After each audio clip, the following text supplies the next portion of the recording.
Welcome, I'm Paul, this is Dave. Today I have 15 Glitch in the Matrix and paranormal stories for you. Also, just for fun, question of the day. What's your favorite food? For me it's probably pizza without cheese because I hate cheese and I know I'm crazy for that, but whatever. It's true. Alright, to the video.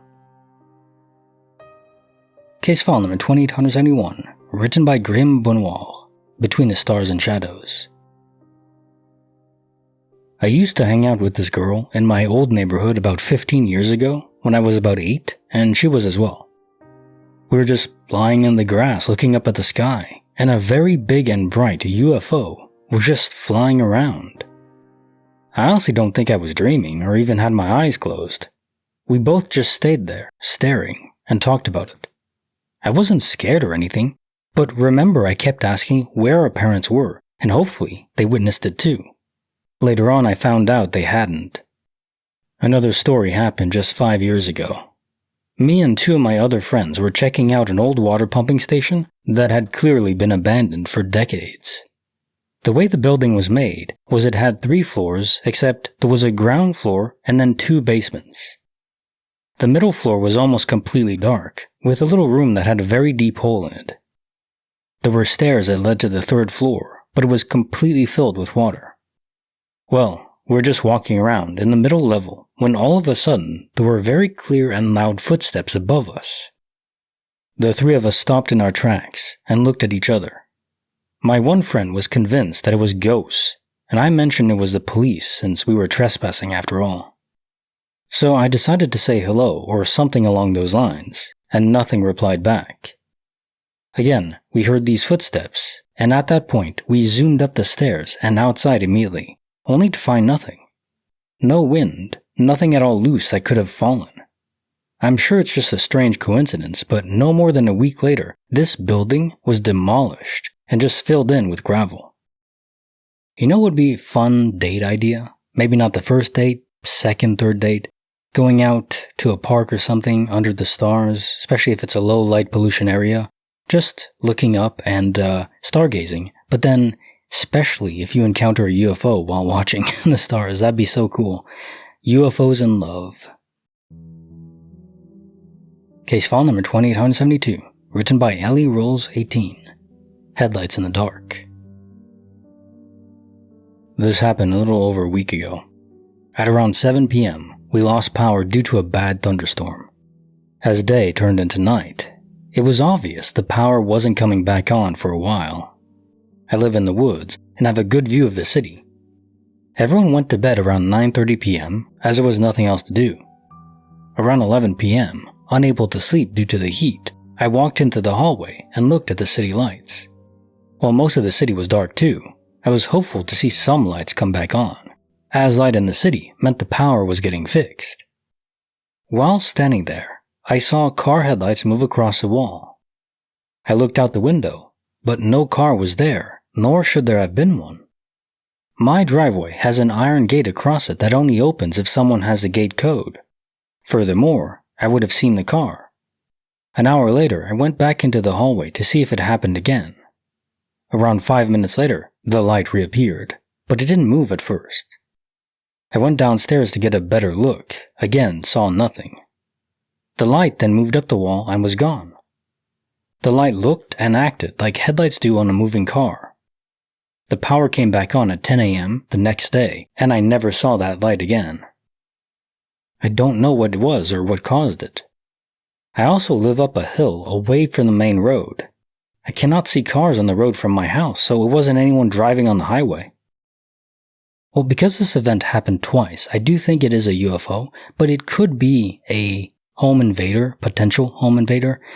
During blackouts, it is true that crime rapidly soars because criminals love the darkness, and there's no power, less alarms and stuff like that, harder to dispatch police, so on. So it could be UFOs or just a plain old home invader looking to benefit from a blackout.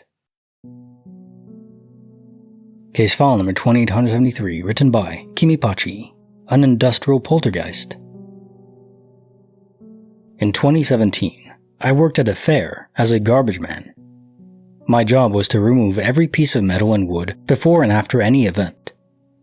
The area had 10 halls in total. I was working with one other colleague, his name was Tom, on 2 of the 10 halls. The other 8 halls were being worked on by my coworkers. When working these halls, it is usually a 10-hour work shift from late evening till early morning. So me and my coworkers start to work. We worked a little, took a break, worked a little, and so on. The halls were still full of metal and wood. We took a pretty long break and we just lost track of time.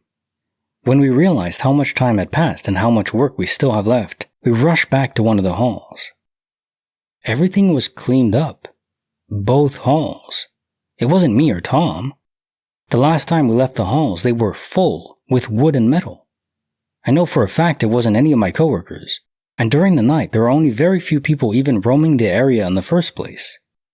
The only people allowed on the premises are Alba, my company, Diaz, a second company mopping the floors and doing other types of cleaning after we removed the heavy stuff, and security. My coworkers had more than enough to do cleaning their own halls. The Diaz guys don't clean up anything that is big or wood or metal, and the security guys don't clean anything at all. The long break me and Tom took must have been around 2 hours, estimation. In other words, left the halls, everything full with metal and wood, returned approximately 2 hours later, everything clean. P.S. After we saw what we saw, keep in mind we had nothing to do anymore since everything was cleaned. We were in such disbelief that the best explanation we had was that our boss saw the halls, realized we didn't clean anything, then killed us in rage, and what we are experiencing now is some kind of afterlife? It was obviously meant as a joke though, but for a second I wanted to believe that, just so I have at least any explanation. Can you imagine how many people working in construction areas or just cleaners would love to have a ghost that just comes around once in a while and cleans up for them? Hell, I would love to have that just in my own home. Case file number 2874, written by No Quality 7367. Conditioner number 13. I used to work at an elementary school, and we had a toiletry drive for the local food bank. There was a competition among the grades to see what grade could bring the most. I worked with all grades, so I didn't want to favor anyone with my donations. I bought 6 shampoos and 6 conditioners and 6 matching scent sets, and I bought a bonus bottle of hairspray because the store had a coupon. I counted multiple times to ensure I had 12 bottles, 6 sets, so each grade got a matching set donated. The hairspray was going to go into the 3rd grade bin too. I purchased the bottles, still 13. I put them all in the same bag, still 13. I dropped the bag in the parking lot, still 13, and the bag was still intact. I put the bag in the car and left it on the passenger seat, still 13. The first thing I did the next morning when I got to work was walk to each grade's level donation bins and drop off the bottles. 1 shampoo and 1 conditioner in each bin. And then I realized I was short 1 bottle of conditioner. I looked everywhere. I retraced my steps through the school, double-checked the bins. I checked in and around my car at school. When I got home, I checked my parking space and I rechecked the other bags from the store. That 1 conditioner bottle is gone. It's been nearly a year and it still bothers me. I know I had 13 bottles. Case file number 2875, written by Respondor. Did my dog just answer me? I was walking my dog, and I asked him a question. I don't remember what it was. It was probably, "Do you think it's cold?" Or, "Are you done peeing?"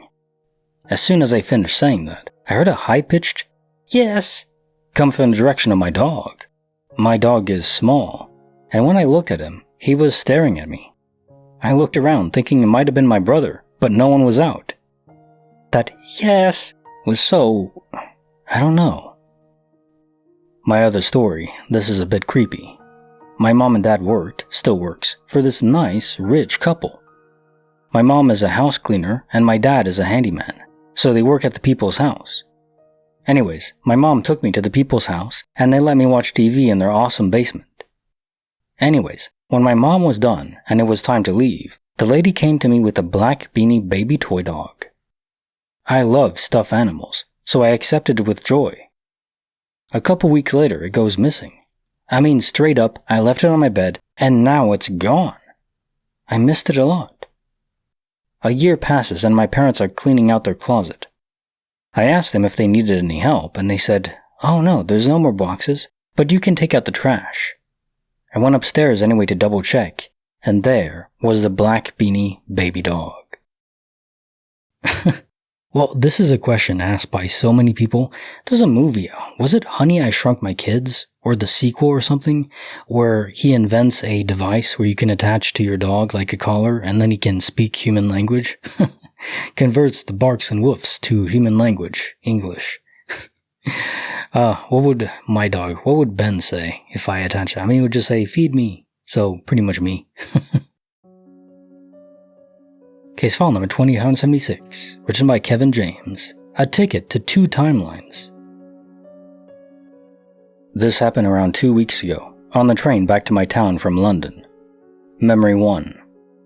I was on the train back to my home station, and a group of boys were behaving badly, causing upset to some of the passengers.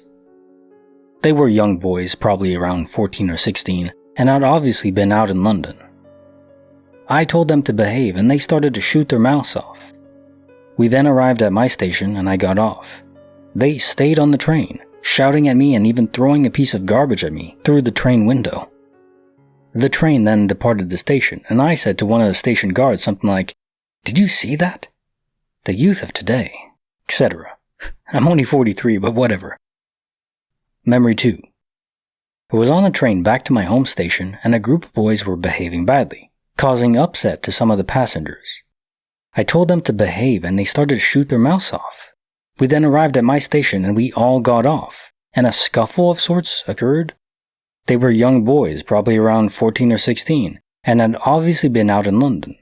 They followed me down the stairs of the station, and I told them once again to behave. In addition, the parents of these boys had obviously been waiting at the bottom of the station stairs for their children, had heard the commotion, and came to see what was going on. I gave a brief explanation to the parents and left. So I have 2 absolutely crystal clear, real, parallel memories of that one event. In one of them, the boys stayed on the train. In the other, they got off at my station and were met by their parents. What could explain this? Well, that your memories are so clearly vivid in both accounts. Probably just not quantum immortality, but informational spread.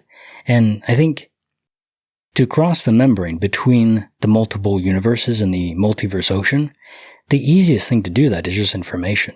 Maybe through a higher dimensional level, or even connected to the simulation itself. The crossing of information is probably not difficult to do, and I think this translates pretty well towards the fact that so many minds, subconscious, seems to be able to grapple with extra information that isn't in their immediate environment to predict the future or just know things they shouldn't. So you got a memory from yourself in a different universe that was slightly different. I mean, pretty notably different actually, but still, within the same theme. Case file number 2877, written by Aru Rura. The Stairs That Skip Me. I live in the hills, and this happened back in 2024. To get to college, I had to walk down this long, steep, and kind of broken staircase that connected to the main road. It usually took me about 8 or 9 minutes to reach the bottom. I was always super careful because the path was slippery and rocky. Since I dislocated my knee and ankles before, I never rushed down that route. I had classes at 10, so I left my rented room and started walking. While I was going down the stairs, I glanced at my phone to check the time. It was around 9:40 a.m., and when I looked up, I was suddenly halfway down. I literally stopped there and looked around in confusion. I checked my phone again, and it was 9:43. The people that were behind me, they were still way up on the path. There's no way I zoned out and jumped those risky stairs without noticing. Every day I was extremely careful because some of those stairs were destroyed and slippery. Just random rocks to step on. It was like I blinked and the whole part just got skipped. I don't know what to call it. Delusion, zoned out, missing time, fast forward? I would never risk my life on those stairs. I've hurt my knees and ankles before, so I've always made sure I'm not on my phone while walking. That day, I only used it to check the time, and I had stopped. I pulled out my phone and checked the time. When I looked up, I was halfway down. I didn't move. Even if I did move, why were people behind me still way up on the path? Were they awfully slow? Or were they not running late for classes? you, my friend, encountered a portal, and I think the portals themselves can move throughout space-time, so you could even be stationary and intersect with one, and then be ported just a bit further down the stairs. The question remains the same as always, is why are these stable, and why are they in the locations they are, and why do they transport us so close to where they spawn? Never in space or up in the atmosphere where you just fall to your death from 10,000 feet above or within the mantle of the earth. So yeah, specific, and I think that's evidence that they are intentionally placed. Some kind of experiment. Case file number 2878, written by Lon Flamingo, Roots of Another Reality. This seems to have been happening for a few months, but only recently I've been more sure of it. Every now and then, maybe once or twice every 2 months, I swear the random shrubs and trees and bushes in my town change. Like a new tree here, different bushes there, etc. To clarify, I don't mean gradual changes, I mean very sudden, overnight changes. I originally chalked it up to notice little details I haven't been paying much attention to. The HOA cutting the grass, or the seasons changing. But yesterday, I was in a car on part of the freeway surrounded by a grassy area on both sides of trees, bushes, and some areas with tall grass. I consistently drive down this freeway multiple times a week, and I'm absolutely sure it was completely different from the last time I saw it. I mean, like completely different trees and everything. Also worth noting that there weren't any grass clippings. There's usually grass clippings for a few days after the grass is cut. I've brought this up to my friends who live in the same town, and they don't have a clue what I'm talking about. I'm probably going to start taking pictures soon, in case this happens again. Has anyone else experienced anything similar, or do I have early onset dementia? Or am I just stupid? Shifting between realities, and yeah, taking pictures would be great, and my guess is those pictures you take, either in the other reality you wouldn't have taken any, or they will look like they correspond to that reality. So the pictures would shift, but it's not really that. It's just you shifting between them. Your soul is being pulled across multiple universes. For what reason, I can't tell you, but that is what seems to be happening. Case file number 2879, written by I Am Jimim, The Shattered Sound That Played Again. So there's this old CD I cherish, a sampler called No Music, No Life, from 1999. Last year I pulled it out of my old CD case to play in the car, for me and my boys. As I was climbing into the car, the CD fell onto the seat, landed vertically as I sat down directly on top of the leading edge of it, and the entire CD shattered into thousands of tiny pieces. I was heartbroken for a second, until I remembered eBay exists, and immediately ordered myself a new copy and told my kids, no big deal. That new CD arrived soon thereafter, including its own jewel CD case. I've left it in that case other than when it's being played. So imagine my shock when I'm going through my old case of 96 CDs and I see it, No Music, No Life, right next to Shaggy. I pick it up. Some normal scratches just like my old copy had. I look across the room. Yep, the new copy. I grab the jewel case and open it, and there it is, the brand new copy. So now I have 2 copies. The old one that magically put itself together from my green garbage bin and reappeared in my old CD case, and the new one that I bought to replace the one which I sat on and destroyed in front of my kids. Case file number 2880, written by Tahinas. The Cats Didn't Do It. So I live alone in my own house with my foster cats. Last winter, the shelter gave me a thermal cat house originally meant for outdoor cats. My house is old and gets cold at times. I have it sitting in a deep recessed nook in the wall that might have once been the frame of a bookcase. The cat house is rectangular and relatively heavy for being made of foam, several pounds. It's sturdy, and the cats are used to it being there. Well, this afternoon, I took a nap in my indoor hammock in the same room, which I sometimes do on my day off. I was alone with the doors locked. I have a security alarm that was set. I didn't hear anything while I was napping, but when I woke up, the cat house was all the way across the room, sitting on the floor by the hammock. It was sitting perfectly upright, and a cat was laying like Snoopy on top of it, perfectly at ease. How did it get there? The cats have knocked it over once or twice, but it always made a significant noise and landed sideways or upside down, right next to the nook, not all the way across the room, sitting upright. I freaked out and called my mom. She had me stay on the line while I looked all over for intruders. Nothing. The alarm was still set. Nothing else was out of place. There were not even any signs of raccoons coming in or anything, though I have no idea how they could have done it either. Yeah, and I don't think the raccoons did it either. Case file number 2881, written by Grand Possibility 705. Press folded and terrified. I was cleaning some clothes, got into my bedroom to sort out my laundry, and placed the basket on the drawer. I take some clothes out to hang up, turn away, and 1 minute or less later, I turn back around and the laundry basket is on the ground. I look at it in shock, as if I've just witnessed some paranormal bullcrap, but I huff annoyingly. I bloody hate doing laundry, and I place it back on the drawer. When I'm done, I go out to the kitchen, get myself some food, and come back later to sleep only to notice a fresh pair of clothes neatly folded on my bed.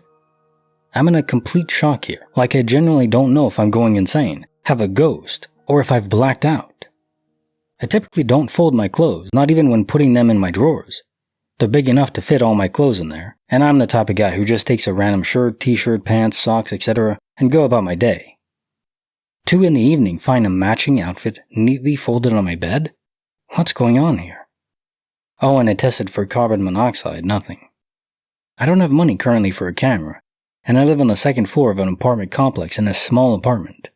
I'm the only one that I know of who has a key to my apartment, and my apartment is small and has no extra rooms or anything hidden, so there's no way there'd be a person hiding in my wall. Case file number 2882, written by Godly Frog. Alone with the Ghost in the Machine. Back in the mid-90s, I was a teen working in a small gas station. It was a shoebox with no security, and the employees were always working alone. I was working the night shift, which was usually dead until the bars let out, so I was just sitting behind the counter reading a book when I heard a beep from the back storeroom. The back storeroom served 2 purposes. It had some of the things we needed to stock the meager shelves, and it had a small desk with an old computer used by the manager. This being the mid-90s, the computer had a physical switch which cut the power to the PC when it was flipped. When it was on, the PC was booting or booted to a custom DOS menu protected by a password. When it was off, nothing could turn it on without flipping the switch. The back room itself only had one way in, from the front of the store where I was sitting. No one could go back there without me knowing about it. The door was normally kept closed or slightly ajar, but if it was open, I could see into the room. Coming back to the beep, I went back into the storeroom to see what the noise was and saw the computer sitting at the password prompt. I was confused, but not yet freaked out. I switched the computer off, turned off the monitor, then walked back out to the front and continued reading my book. Bar rush came, lasting about 45 minutes, after which I had to clean up the lot. This involved me locking the front door and sweeping up. This took another 30 minutes. After I was done, I unlocked the door and walked back into the storeroom to put away my broom and pan. In doing so, I came face to face with a blinking cursor begging for a password to be entered. To this day, I can't explain it. I clearly remember flipping the switch, feeling the physical sensation of it clicking, and watching the CRT monitor go dark. I clearly remember pushing the button on the CRT and watching the green LED going out. There was no place to hide in that store, and no one but me could access that room. I kept the door to the storeroom wide open after that, so I could see the computer from the counter, and nothing else happened that night. When the manager came in the next morning, I told him what happened, but he just looked at me strangely and turned the computer on without saying anything to me about it. I only worked there for another month after that, and nothing ever happened again, but I never did leave the storeroom door closed when I worked the night shift again. There's that whole vibe with the 90s, maybe early 2000s, and tech, where it's not fully understood, it's not as refined as it is now, and kind of feels eerie a bit when you think back to that. Now, was the computer self-aware? Probably not, but who knows what's going on with that ancient tech. Case file number 2883, written by Spyrext. Glittering in white sparkles. Around 1999, when gas was 99 cents a gallon, I would take the long drive from Glendale, Arizona, to Tempe and visit my friends quite often. At around 9 p.m., my buddy Chris and I stopped to get gas at the corner station before heading out to the freeway. It was in June and the temperature was probably 90 plus Fahrenheit and the sun was down. We pulled into the spot. I opened my gas cap and started pumping gas. I stopped approximately 4 feet from the pump and was standing close but not touching my car, a 1997 Mitsubishi Eclipse. Chris was standing on the side, the driver's side, and was about 4 feet from me. The place was very well lit, like most gas stations, and was self-serve. Chris and I were talking about something when, directly between us, a portal opened for 1 second and then closed. I will describe it in the most detailed way I can. It was a thin line, perhaps 1.5 feet long, that had no perceptible width. It sparkled with an intensely bright white light and was perfectly aligned vertically. The sparkles were strange, in that they were not flashes, nor were they electrical in behavior. The intensity was like viewing a laser in the dark and dropping bits of glitter through the beam, except this laser was white, and the glitter was infinitely small. Another odd property of this line was that the bits of white light seemed to travel downward in one direction, and where they stopped in midair was very abrupt. There was no phasing in or out. Imagine taking an X-Acto knife to reality. It started and stopped without any warning. There was no noise at all. At first, we both said, "Holy crap, did you see that?" And before I allowed Chris to say anything else, my skeptical inquirer training set in. "What did you see?" I asked him. I wanted to hear him tell me the event without me biasing his perception of it. "That white sparkle." "What did it look like?" "It just started and stopped, like glitter or something." "Where was it?" He pointed to the same place I witnessed it too. We spent a couple minutes searching the area. At first I looked above us, and we waved our hands around to see if there was any spiderwebs. I inspected the roof of the gas station and saw a few moths, but they were nearer to the lamps, about 20 feet up, than to us. The weather was clear, almost no humidity. Chris and I drove to Tempe, talking about this thing the whole trip. I was surprised it happened at a gas station because if it were electrical, it might have been dangerous. But Chris and I both agreed it looked nothing like electricity or anything else we had ever seen. I have searched for an explanation, and still do once in a while. I have ruled out St. Elmo's fire, ball lightning, fairies, etc. I've pondered if some kind of insect could produce something like this in a kind of web or such, but the intense light that came from the object is difficult to imagine. A laser beam seems to be the best idea, but a white one? And what would allow it to start and stop midair? Okay, this is a cool story. The inception of a portal in real time. I think when they are established and stable, they're not visible at all. But in the brief spurts where either they're being created or they're disintegrating away, that's when you see this anomalous sparkle or splatter of energy that just, not quite electricity. What I like to think of it is like in a metalwork factory where there's molten metal that is splashing around. Probably looks something similar to that, but very white, as you say. Yeah. The location is so weird though. Why would there be a portal in some random gas station in Arizona? I don't know. And what causes them to either be created or to finally dissipate? Do they require continual energy input? Case file number 2884, written by No Tumbleweed 544. Crisp corners and creeping questions. I was recently reminded of an incident with my daughter. She was an extra difficult teenager to wake up and get ready for school. It takes several times for me to say get up, get ready, only for her to keep replying, I am awake. You get the idea. Once she finally was up, she'd still be trying to get dressed, brush her long tangly hair, teeth brushed. She had no spare time to do anything else. As an adult, she is still this way, very dopey in the morning, and lacks energy all throughout the day. She never makes her bed in her own home. Later in the day, I would go in their rooms and tidy up a bit, and always made their beds for them, since they were so rushed. One bathroom with 3 teenagers all trying to get a turn, and mostly she wouldn't get out. So I went into her room to see she had for once in her life made her bed. It was so neatly made, the precision like a machine did it, or how it might get done in a hotel, with this extra added touch of another blanket folded over the foot of the bed. I never did this with blankets, so it's not something she learned from me. I was in awe. When she came home from school, I told her how impressed I was that she made her bed this morning, and I said, "Oh, and by the way, nice touch with the blanket on the end of the bed. Who taught you how to do that?" She replied, "What are you talking about? I never made my bed." I insisted she did, and to stop playing games. She insisted she didn't. I asked all other family members if they did it. No, and why would they? So who did? I could not figure it out.